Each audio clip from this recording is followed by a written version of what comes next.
Welcome to Dent 1092, part 3, set up complete upper and complete lower denture and bilateral balanced occlusion. So in part 1, we concentrated on setting up the 1x6 on the occlusal plane determined by the dentist. In this case, in case our occlusion rims were off and I did not adjust them, we took 22 as an average. As well as then part 2, we did the lower 1x6. And if I did not adjust your occlusion rims appropriately, it was 2/3 retromolar pad was the plane of occlusion with 1 millimeter or 2 overbite over jet, as you can see I've done here, and quite consistently. Now, just because I've set these up doesn't mean I might not go back and tweak these canines a little bit when I have to move things around. But the first thing I've done is I've soaked the model, which many of you do not do. I've soaked the model in water or denture separator if you wish, or Vaseline if you wish, but something so my wax does not stick to my model, because this is for wax tooth trying.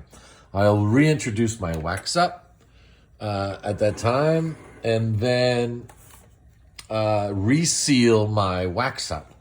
Now, if this was real time in the lab, most often than not, once I've started, I've finished. I'm not going back day after day. Once we start the setup in the lab, most likely, unless it's the end of the day and we decided to start, it'll be finished. And I'm only going to take it off once. So you got to be really careful that nothing gets underneath it and it's in the same position as it was. I mean, that's one of the things at school here, which is trying, because we're going over it over weeks at a time.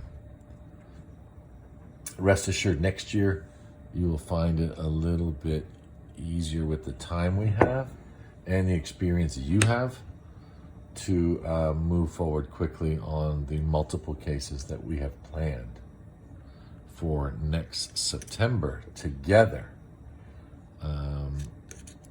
So I'm now resealing the whole base plate all the way around, and then I'm going to contour the wax flanges as I would a finished denture when I'm going to take this off the model and present it to the dentist for a wax tooth try-in.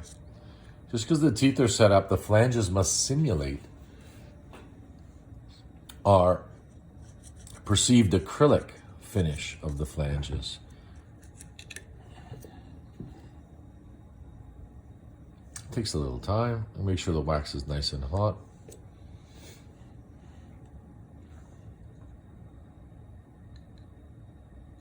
Now, we could proceed at this time to set up the upper 8 posterior teeth, which would be more in line with the EPF Dentsply denture setup technique. But we must also assume that our occlusion rim was contoured appropriately. But regardless of upper posteriors or lower posteriors, the result is the same. So I think for learning purposes, I'm going to concentrate on us getting the lower teeth down the line, central fossa, on the ridge. If that's possible, then all else will fall into place, as long as we have the right alignment and emergence angle. And I'm going to attempt now, I still haven't put any teeth on yet, I'm just adjusting the wax. I'm going to attempt now to put on all 8 posterior teeth on a flat plane to begin with. On a flat plane. That's our goal today, is to get 8 posterior teeth on a flat plane.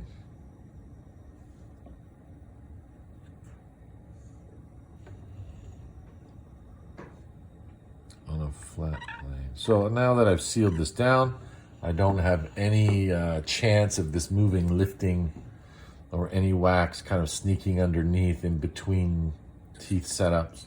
I really need to concentrate to keep this in place. I can't stress enough that, you know, this has to be the same as it is in the patient's mouth. If we don't take care of the occlusion rims and the setup and the mounting,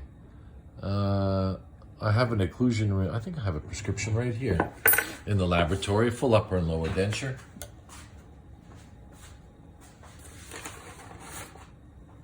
And this is what you might expect in the dental laboratory, which could probably drive me bananas. But here's one that went for tooth trying, and I can read you the script here. Remount the models as per new bite registration. Patient has anterior open bite. I've had the office email you pictures to show you what it looks like in the patient's mouth. Please reset. Oh, that's a painful word. Reset and return for delivery, meaning finished. I'm assuming delivery. Delivery means wax tooth trying or finished. I'm not sure. Please also reduce the flange in the anterior section on the lower, as patient has a very atrophic ridge. Also keep upper anterior flange as thin as you can.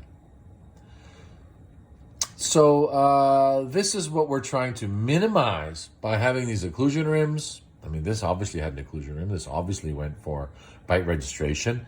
And then I'm assuming the dentist thinks that I mounted them incorrectly. Why would I do that? I don't know, but I did not. I mounted the occlusion record that the dentist had gave me, and then I set up appropriately to that, and now we're open in the anterior. So when I go to reset this, do I lift the uppers up or the uppers down? Is this for another try-in, or as it says, delivery for finish? I'm assuming the midline was correct. But this is the kind of stuff that creates denturism, in a way. And this is the kind of stuff in the dental laboratory which pushes the dental technician to crown and bridge work or reset. That's a lot of work. But regardless, let's get back to this. And that's what we're trying to avoid with working closely with our partners. And this is a new partner here, and there'll be some modification to, let's say, clinical behavior after this one. But easier said than done. I mean, actually, we're going to tread lightly. We're not going to start trample over everyone's, knowledge of denture occlusion. I mean, we must try to understand the other situation that the dentist is in, as well as hopefully they understand the situation that we are in as dental technicians. We need to seek understanding, and I think we'll be in a better position, all of us. Anyways, we have the red lines remarked at the side for 2/3 retromolar pad of my plane of occlusion. I can bring in my thermoplastic base plate you have, or a flat clear setup plane, or a metal setup plane, or a fiberglass setup plane, or what else we got kicking around here? I guess you could even use an electrical plate cover setup plane. All works the same way. That's actually pretty good, this thing. Nice. And then we're going to do 2/3 retromolar pad on both sides and set up all the lower teeth to touch this plate, buccal and lingual cusps. Start with the first bicuspid. This is a critical tooth, the first one, because the canine does not go down the central fossa of the first bicuspid. It is the buccal line angle matches up with the incisal line angle of the 3-3. Now you can hear this. Base plate. Oh, maybe we can get away without trimming this tooth. Let's see. I think so. But just to be on the safe side, I think I'll take a little off because I don't want to go back. Just a touch. This is good practice. I think I would say 80 to 90% of all denture setups, you're going to be adjusting the denture teeth on the fitting side, especially if, like some of you last week had forgotten somehow to create an occlusion rim with the faceplate absence in the anterior section. So some of you have to redo, retrim. Now I'm looking down the line here. I can see my red line. I can see the buccal cusp tip. Now this is very important. Let's zoom in here without shaking. That the buccal line angle of number 3-3 lines up, incisal edge angle of the 3-3 with the buccal line angle of the 4. Some of the third year students want to put the central groove in the center. If we do that, then our bicuspid looks too far into the buccal vestibule here, making it look a little too strong and a little bit of a canine. If you don't want to tuck it all the way in, maybe, but just inside the line angle. And again, I'm looking down I'm not looking down anything with that angle. We're looking down the red line here is the ridge line. The central groove must be on the ridge line. And I'm not 100% satisfied with this location, but it's pretty close. Pretty close. I find myself setting up almost all 4 at a time, like we did the anterior section, if we work diligently and swiftly. Soften the wax. Oh, that dreaded noise of base plate. I'm going to take my second bicuspid. I may trim it. I can do it on screen, off screen. I don't even know if I have to trim some, but I take a little bit. It's not going to hurt. And locate it in position. Central fossa, matching the central fossa down the line. If it's a little bit low, we can take it out. Add some more wax. Obviously, it wasn't necessary to trim.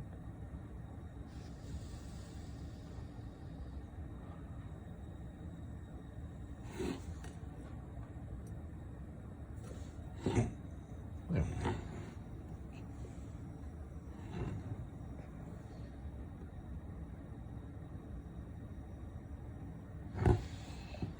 Again, there may be some slight rotations going on here. I'll zoom in at the end. But for now, I'm very close. Again, the lowers perpendicular to the plane of occlusion, straight up and down, not on an angle, not laid off, perpendicular. And we can get this kind of mirrored plate maybe to show you that the buccal cusps will be touching on both sides, buccal and lingual. I think I'm going to need all 4 to ensure that. But I think, in dental technology, we have to use our eye. We just can't keep going to a flat plate. I mean, you can see in this small area, there's my red line, there's my canine. Draw an imaginary virtual line between the two, that red line and that canine, and that's my height. I mean, I'm going to be within a millimeter. If I'm not within a millimeter or even a millimeter and a half, then I need to reassess my visual spatial perception.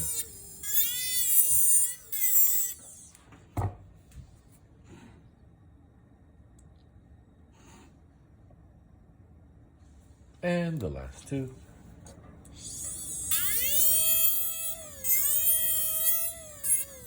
You may have to trim the distal buccal underneath because it starts to go on an incline back here.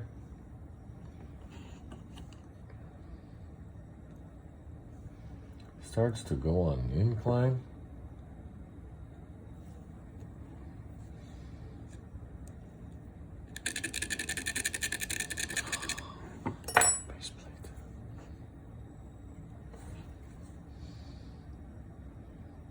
Probably more like where our finished setup's gonna be. So I can see my red line here, even carved into the model for my 2/3 retromolar pad. We're gonna add compensating curve to this setup after. But for now, I want to see, as a beginners, can you set up all 8 posterior teeth touching the occlusal plane of 2/3 retromolar pad and your anterior teeth. Now, if your anterior teeth are not in the right position, this is not going to work for you. If your articulation is sideways, angled, hanging, then this is going to be challenging. So it all starts from the model work, all starts from the occlusion rim, and continues to the model work and the mounting. Model work, mounting occlusion rims, or model work occlusion rims mounting. If any one of those things is kind of like off kilter, then you're just going to find it completely challenging and frustrating and saying, well, I'm now going in the wrong direction.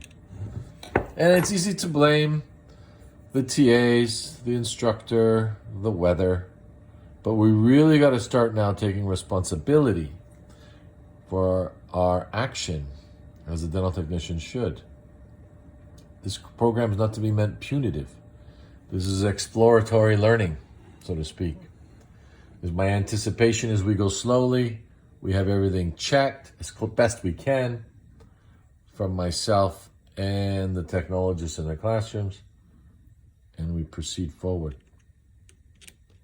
And then now this is the embarking on our removable prosthodontic journey for the first one here at George Brown. I warn you, it's frustrating. Even dental technology as a whole, learning is one of the most challenging skills. We have to have a lot of things here together. Wax control, heat control, spatula, wax, environment. Is the room cold? Is the room hot? So many things. The time. Are we up to the challenge, people? I hope so. And some of us today might not be. And that's okay, as long as we're back on it the next day, the next week.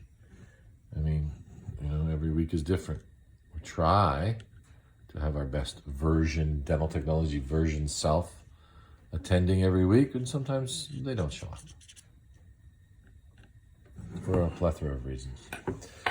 So let's revisit here. Central fossa line. Let's zoom up. You can see the red line at the back.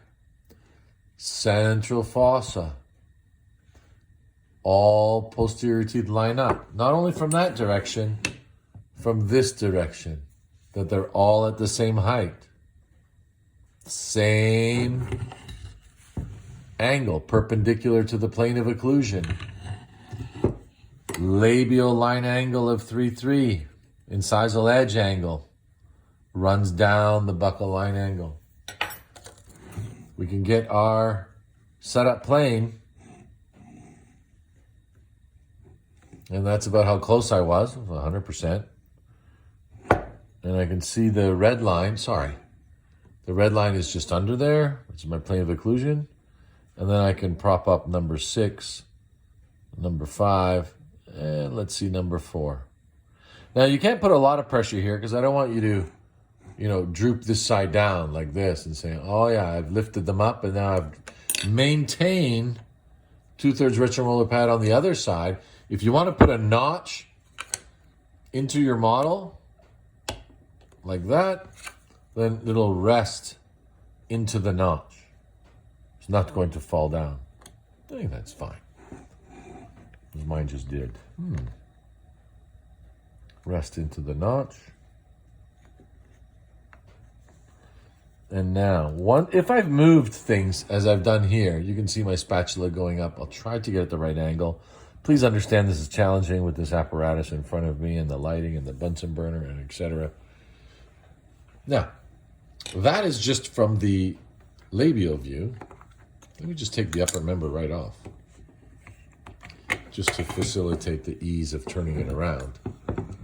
I also want to look down the patient's throat here, so to speak, and make sure that we got the lingual cusps touching the plane at 2/3 retromolar pad or 18 millimeters in the anterior.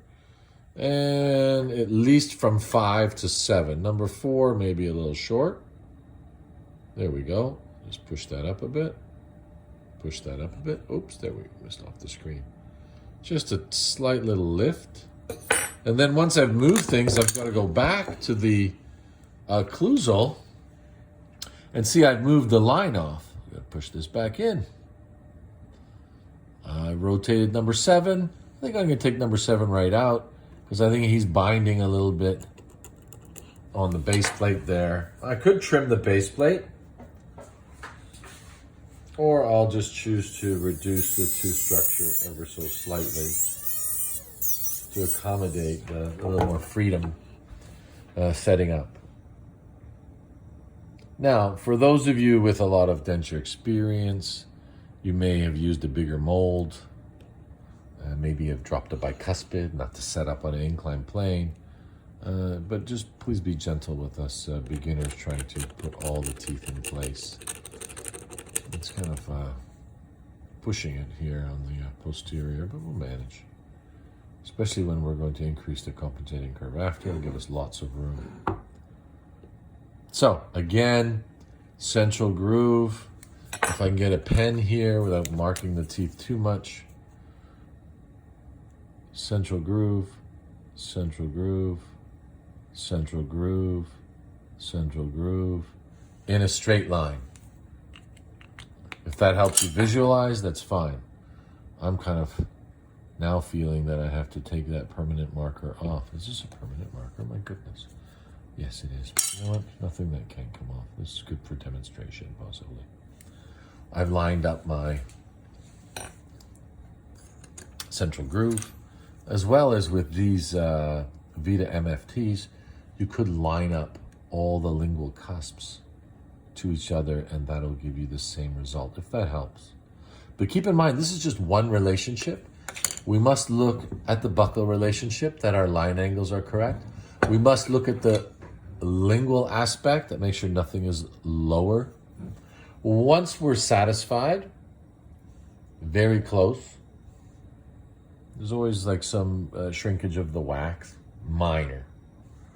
We're gonna go back and tweak this over and over and over again, but I think I'm about 95% of the way there from what I would want to move forward here with this setup. Again, double check my 2/3 retromolar pad line, that it's level. If I want a different plate to give you contrast, you're using the pink one, that's fine. All my anterior teeth, which I've had before on the line, all the posterior teeth, all the lingual cusps, possibly lingual of 4. This one is not too labial or buccal inclined, number 4. And there is my central groove down. If I can put this line up here, and that matches up with the red line that I've had at the back of my model, which is my ridge line. Because the central fossa must be imperative. This one, it fell down a little bit. And then I'll check again. I kind of pushed it. The central fossa line must be exactly down the ridge line. The lingual cusps, whether it's cusp marginal ridge occlusion, which is 1 to 2 teeth, or a lingualized occlusion, 1 to 1, pretty much 1 to 1, the lingual maxillary cusp is the stamp cusp. It's going to drive the forces of occlusion down the long axis of the teeth, down to the top of the ridge. The whole idea with bilateral balanced occlusion or dentures is to reduce the tipping of dentures, the moving of dentures under function, whether that function is just swallowing or whether that function is eating, which is more challenging, or talking. If the denture is in constant motion on the ridge, this heat or friction will cause blistering and denture sores of the gums, and then have the patient take the dentures out, and then possibly, as most humanity would judge, the clinician and the laboratory saying those dentures I received were not satisfactory.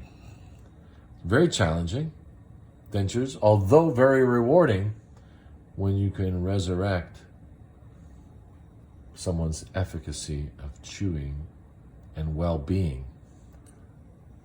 If you can increase a human's well-being, I think that's really empowering. But this we'll save for another conversation.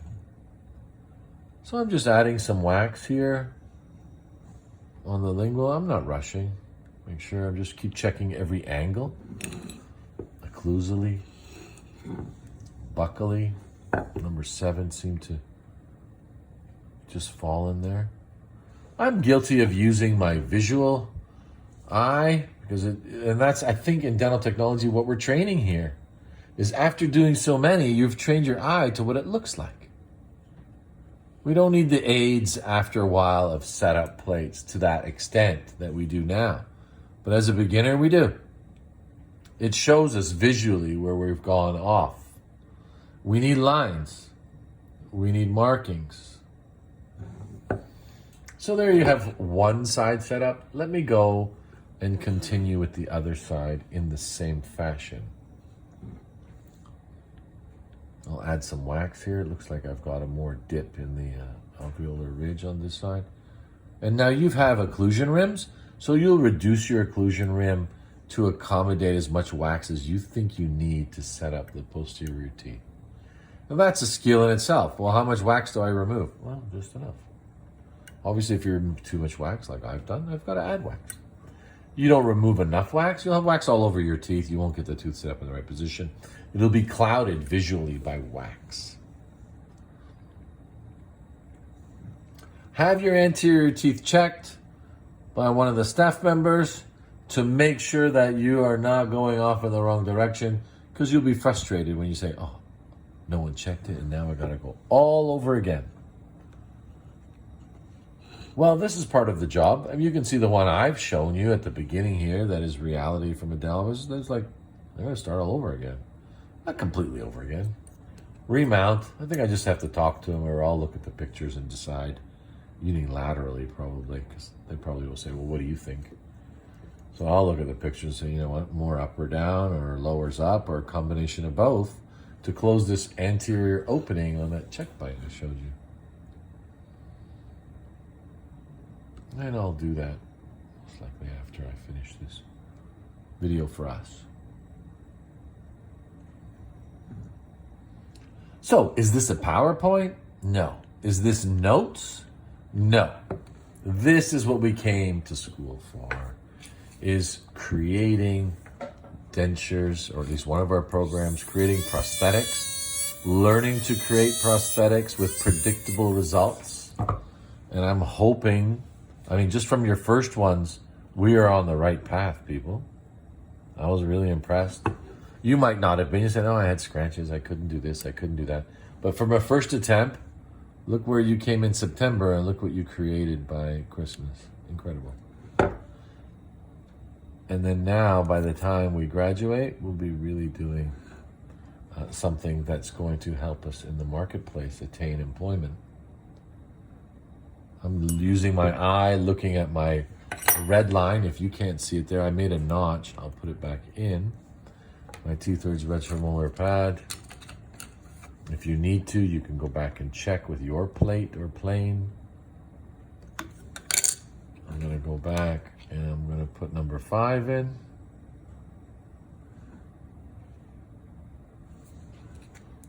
And I'm going to go put number 6 in. Looking down the line. Going to come out a little bit.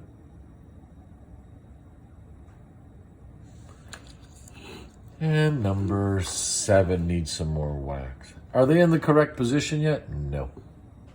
Are they close? Kind of. Wish I had more wax is the issue that this setup is missing. And I think that's always a challenge, no matter what experience you have. Just playing with the wax. Remember, a labial line angle of 4.3. Don't have it in the central fossa of this canine, just inside the line angle, or the transverse ridge anatomy class. You can see here that it's high, numbers 5 and 6. It has like a bit of a roller coaster to it. But I'm going to add some wax. I'm going to use my plate. But I need some wax to create some resistance when I'm moving the teeth down. I just don't want them to fall into free space. I need the wax to kind of support them and create some resistance to my manipulation of them.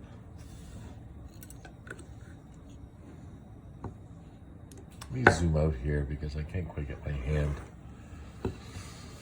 around. I'll bring it back in when I get a little bit closer. Don't worry, I'm not hiding anything from us. But I'm kind of sneaking a peek under the camera to the Bunsen burner. And it's just a little cumbersome for my vision.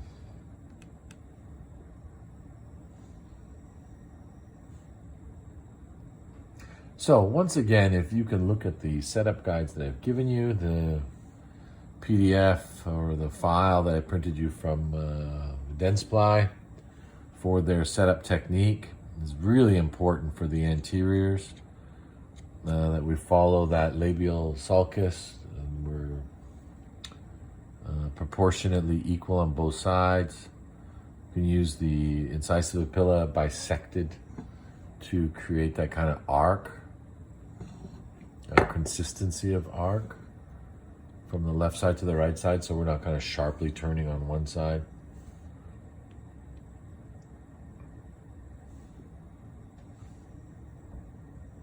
Okay, I'm just adding wax still on all four. I find if we end up setting up one tooth at a time, it's just, I would think it's impossible. We need it in relation to something else. Now, it's easy for me to say I've done quite a few. I put it into place, like, yeah. But that's the goal for all of us here. I'm looking down the red line. Let's zoom in again. I can use this permanent marker. There's my red line, and I'm going to do central fossa. There's no step or jump between the teeth. There's not one marginal ridge higher than there is of the other. That being said, number 6 of mine, mesial, is higher. Number 7 has become higher. There is a smooth transition between marginal ridges. Smooth transition between marginal ridges. All lingual cusps converse to the Dentsply classic bioform teeth, where they had the uppers in this position. You can do the lowers here. Straight line, matching with my red line. We can use, still a little soft. Let me get everything a little soft. I'll do both sides at once.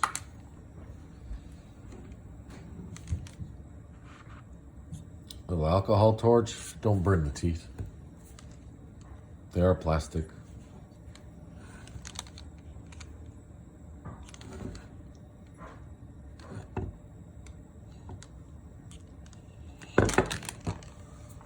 And where's the clear one I had?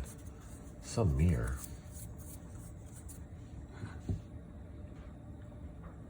Two-thirds retromolar pad.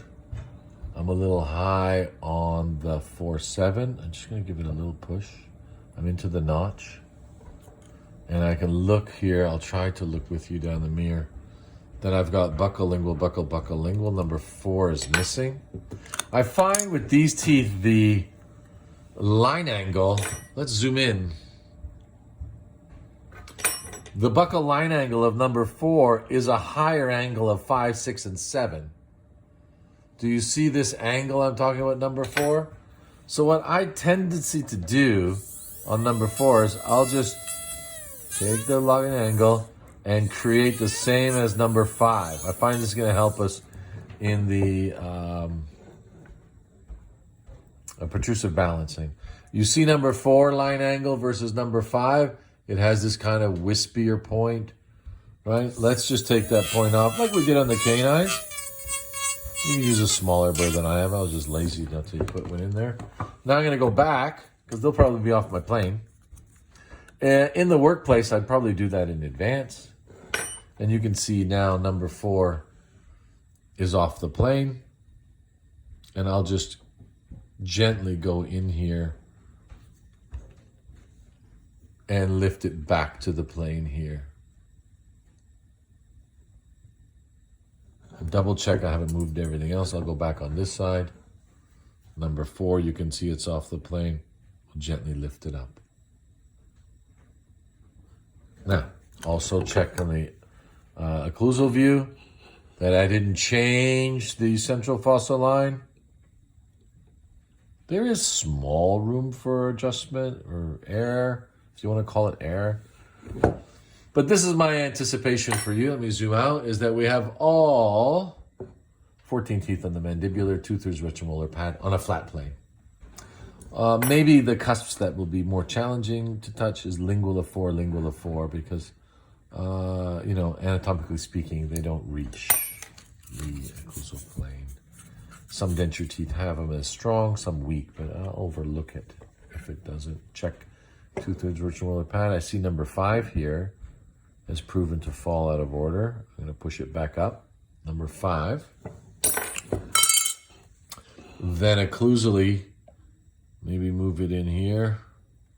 Check my marginal ridges are smooth. I'm sorry, that's shaking. I bumped it.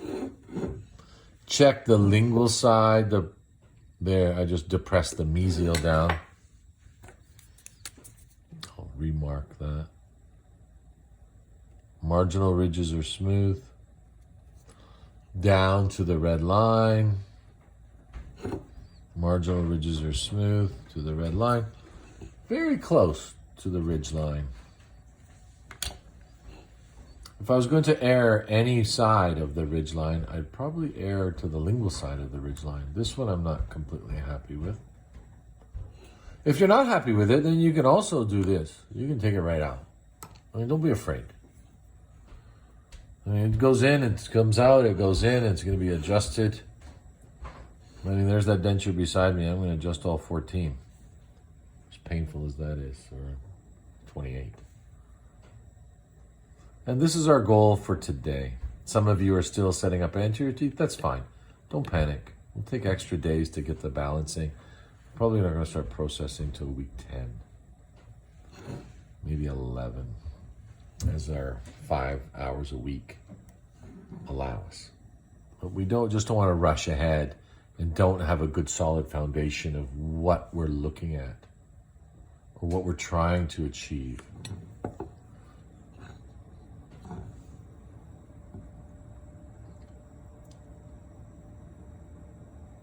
So that it took 30, 40 minutes. I think commercially in the workplace, our goal is to set up upper and lower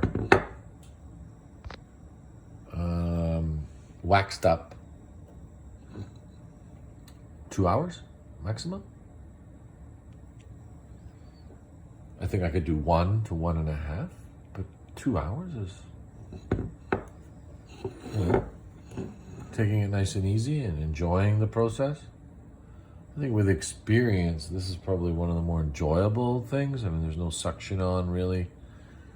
It's quiet. You can take your time.